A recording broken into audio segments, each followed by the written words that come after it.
अशल की खुशी का कोई ठिकाना नहीं रहा जब उसने मुमताज बेगम को देखा। हकीम साहब को ऐसे लगा उनकी माँ मासी की शक्ल में उनके घर आ गई है। वो बड़ी मोहब्बत से अपनी खाला को मिले। उन्होंने माजी की कोई कहानी नहीं खोली। वो अपने हाल में खुश हाल को जी रहे थे। हकीम साहब ने निकाह की इस तकरीब में सिर्फ मास्टर महमूद के घर वालों को दावत दी थी। मरियम और मोमिना मौजूद थी। माहम गैर हाजिर थी। मोमिना और बाजला अशल को खुद ही तैयार कर रही थी। माहम क्यों नहीं आई? अशल ने मेकअप करवाते हुए पूछा था। उनकी तबीयत ठीक नहीं है, फिर भी वो निकाह से पहले आ जाएंगी, मोमिना ने अशल की आंखों में काजल लगाते हुए जवाब दिया।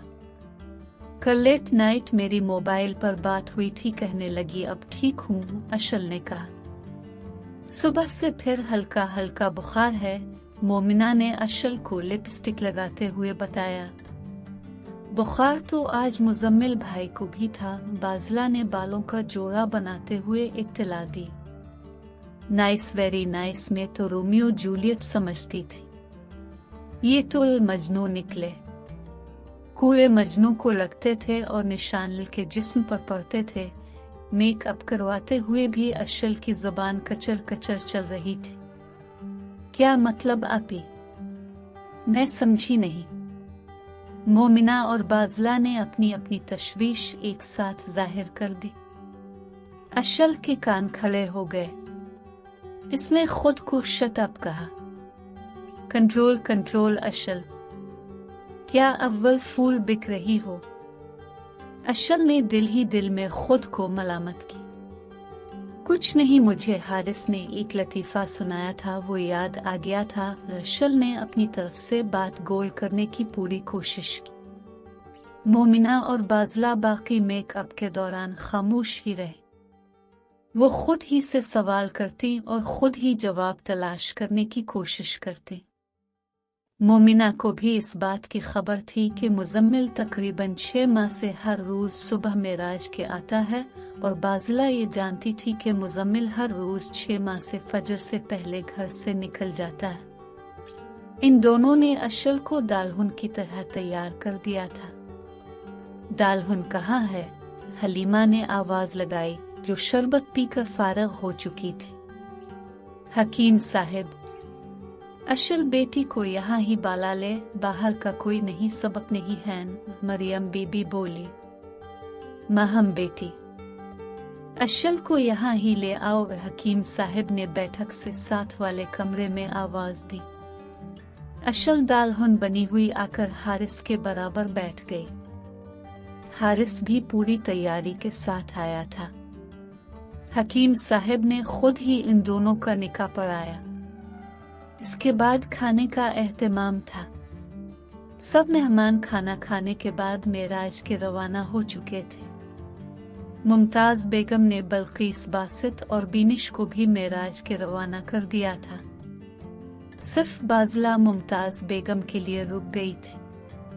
वो वैसे भी अपने रिश्तेदारों से कम ही मेल मिलाप रखती थी। रात काफी हो चुकी थी। हकीम साहब मरियम बीबी और मोमिना को छोड़ने गए थे। माहम अपने वादे के मुताबिक रात गई थी। मुमताज बेगम और बाजला को हकीम साहब ने अपने घर का सबसे अच्छा कमरा पेश किया था। मुमताज बेगम को दवाई खुलाने के बाद बाजला उनको दबा रही थी। जब अशल माहम को लेकर कमरे में दाखिल हुई। सहेली, कैसा लगा आपको हारिस? अशल ने फखरिया अंदाज के साथ पूछा। दादी की नजर से भी देखूं तो भी मुजम्मिल से खूबसूरत। अशल की नजर में तो वो है ही सबसे हुसैन। अशल ने दादी की बात सुनी तो केनल उठी और मुस्कुराते चेहरे के साथ कहने लगी, ये है माहम चौधरी। अशल ने माहम के कंधे पर ऐसे हाथ रखा था जैसे कोई इंतहाई कीमती चीज हो जो ज्यादा वजन डालने से टूट जाएगी। माशा अल्लाह, माशा अल्लाह। अशल बेटी, रब सच्चा झूठ ना बुलवाए, किसी भी आंख से देख लो, माहम बहुत खूबसूरत है। मुमताज बेगम ने चश्म उल्फत से माहम को देखा। अशल ने मुमताज बेगम की आंखों में मोहब्बत के झरने देखे तो कहने लगी, दादी आप कह दें अशल, तुम उसके आगे कुछ नहीं। खुदा की कसम मुझे फिर भी अच्छा लगेगा। आदेर आओ माहम बेटी। बाजला पीछे हट गई और माहम मुमताज बेगम के पास बैठ गई। माहम बेटी, मेरी दुआ है अल्लाह तुम्हें हिम्मत दे कि तुम अपने बाप की जुबान का पास रख सको। साथ साथ मैं ये दुआ भी करूंगी, अल्लाह तुम्हारी दिल की जायज ख्वाहिशें भी पूरी करे। मुमताज बेगम की बातें सुनकर बाजला सोच में पड़ गई थी। कुछ देर बातें करने के बाद मुमताज बेगम सो गई। चलो छत पर चलते हैं, अशल ने तजवीज दी। बाजिला ने अपना चश्मा उतारते हुए कहा, इस वक्त मौज नहीं है तो आराम करो, इसका आज निकाह हुआ है। आसी कहा नींद आएगी। माहम ने बाजिला की हैरत को अपने दलाइल से दूर करने की कोशिश की। बाजिला की हैरत मुस्कान में बदल गई। थोड़ी देर बाद वो तीनों छत पर थीं। घर की छत पर एक ममटी भी थी, जिसके साथ एक बांस की सीढ़ी खड़ी थी। चलो ऊपर चलते हैं। अशल ने छत से ऊपर ममटी पर जाने का कह दिया। बाजिला ने फिर से माहम की तरफ देखा। माहम ने अशल की तरफ इशारा किया जो बांस वाली सीढ़ी से ऊपर जा रही थी। तुमने वो गाना तो सुना होगा, आज फिर जीने की तमन्ना है, आज फिर मरने का इरादा है। इसके साथ भी आज वही मामला है। अशल के पीछे पीछे माहम भी सीढ़ी से ममटी पर पहुंच गई। बाजला ने भी डरते डरते सीढ़ी पर पैर रखे और खुदा खुदा करके ममटी के ऊपर अशल और माहम के पास चली गए। हुआ चल रही थी। दौर से गीहों के थरशर की आवाज आ रही थी। थोड़ी थोड़ी देर में जीटी रोड से कोई बस कोई ट्रक गुजर जाता। दूर दूर तक गंदुम की कटाई के बाद खेत खाली थे। वो तीनों अलती पालती मारकर ममटी की सीमेंट की छत पर बैठ गई, जिसमें अब भी जून की धूप की तपश थी। थोड़ी देर बाद अशल को याद आया, मैंने तो आम ठंडे करने के लिए रखे थे। अशल ने ये कहा और जल्दी से बांस की सीढ़ी से उतर गई छत पर। अब क्या करती हैं? बाजला ने रिवायती सा सवाल पूछ लिया वक्त गुजारी के लिए। माहम ने सामने स्कूल की ग्राउंड में लगे पाकिस्तानी परचम की तरफ इशारा करते हुए बताया, वो झंडा देख रही हो, वो मेरा स्कूल है। मुजम्मिल भाई की तरह बिजनेस करती हैं, बाजला ने जल्दी से कह दिया। मुजम्मिल का नाम सुनते ही माहम के दिल को कैच सी लगी। माहम ने अपनी दिल कैफियत को छुपाते हुए कहा, नो प्रॉफिट नो लॉस, ऐसा है मेरा बिजनेस। मतलब? बाजला ने हैरानी से पूछा। मतलब ये जो लड़कियां फीस देती हैं, इससे स्टाफ की सैलरी और दूसरे खर्चे निकल जाते हैं।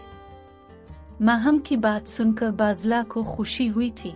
उसने खुशी से पूछा, सब लड़कियों से फीस नहीं लेती माहम आपी, बहुत बड़ी बात है। बाजला, पाकिस्तान में लड़कियों को इस वजह से भी तालीम से दूर रखा जाता है कि उनकी तालीम पर खर्चा होगा। तालीम तो शौर के लिए हासिल करनी चाहिए, नौकरी हासिल करने के लिए नहीं। मैं चाहती हूँ लड़कियों को जिंदगी गुजारने का शौर आ जाए, वो ऊंच नीच को समझ जाएं, कम अज कम इस काबिल हो जाएं कि अपने बच्चों की अच्छी तरबियत कर सकें। अच्छी माएं अच्छी नस्ल की बुनियाद रखती हैं। अब्बा की जमीनों से इतना आ जाता है कि हमारी जरूरतें पूरी हो जाती हैं। मुझे बिजनेस करने की जरूरत नहीं है। आप बिजनेस वुमेन नहीं हैं, मैं गलत समझी थी। आप तो सोशल वर्कर हैं, बिल्कुल मुजम्मिल भाई ही की तरह। मुजम्मिल भाई ने भी अपनी फैक्ट्री के कई मुलाजमों की बेटियों के तालीमी अखराजात उठाए हुए हैं, बशमूल मेरे। अच्छा, मुजम्मिल का नाम सुनकर माहम को फिर से कुछ कुछ हुआ था। माहम ये बात सुनकर बाग बाग हो गई थी, मगर उसने बाजला पर कुछ जाहिर नहीं होने दिया। मुजम्मिल भाई कहते हैं बाजला डॉक्टर जरूर बनूं, मगर पैसे कमाने की गरज से नहीं। अल्लाह की रजा के लिए लोगों की खिदमत करोगी तो वो तुम्हारी थोड़े में भी बरकत डाल देगा। ठंडे ठंडे आम लेकर अशल आ गई। अशल ने अपने आने का खुद ही ऐलान कर दिया। वो सिल्वर की देगची उठाए हुए पहुंची थी, जिसके अंदर पानी और बर्फ में डूबे हुए ठंडे यख आम थे। इन तीनों ने खूब पेट भर के आम खाए। बातों बातों में रात कट गई, जिसकी खबर उन तीनों को तब हुई जब हकीम साहब ने स्पीकर में अजान शुरू की। अजान की आवाज सुनते ही माहम ने जाते हुए सिर्फ इतना कहा, बाजला अल्लाह हाफिज। वो जल्दी से बांस की सीढ़ी उतर गई। बाजला ये सोचकर परेशान थी आसी क्या हुआ। माहम के पीछे ही थोड़ी देर बाद अशल भी नीचे उतर गई। बाजला डरते हुए सीढ़ी की तरफ बढ़ी। इसे गिल्ली में माहम नजर आई, जिसने जल्दी से अपने दरवाजे का लॉक खोला और साथ ही रह गए।